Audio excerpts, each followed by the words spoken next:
May isang bayan na kung tawagin ay Bonggang Bayan na pinamumunuan ni Mayor at ang lahat ay masagana.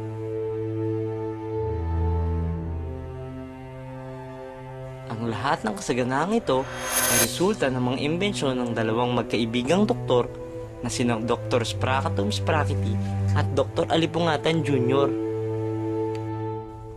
Sila din ang nagbibenta ng Titan na matatagpuan sa sentro ng Bonggang Bayan. Ang Titan ang nagbabalanse sa lahat ng bagay sa kanilang bayan.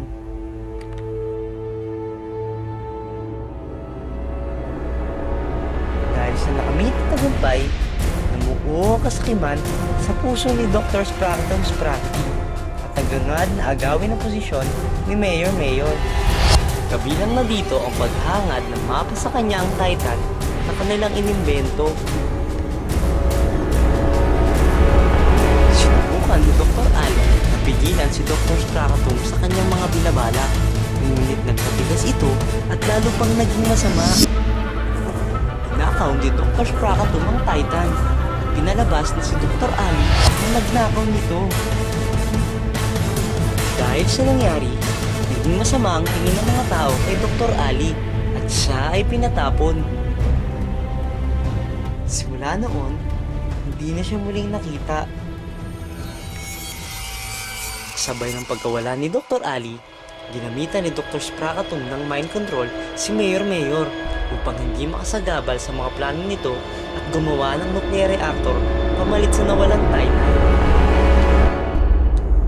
Ngunit ang hindi alam ng mga tao, mayroong masamang epekto ang nuclear reactor na ito sa pag-iisip nila.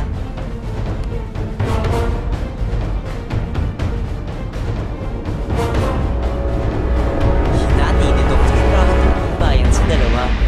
Ang Bonggang Bayan para sa mayayaman at ang bagong baryo para sa mahihirap.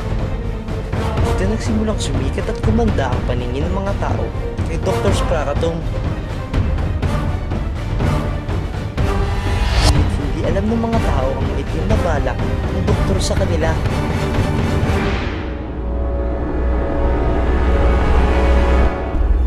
Dahil sa itinakda ng panahon, pagtatagpuin ng landas ng 4 na kabataang lalaki na nagmula sa iba't ibang estado ng pamilya na siyang magtatanggol sa buong Bonggang Bayan.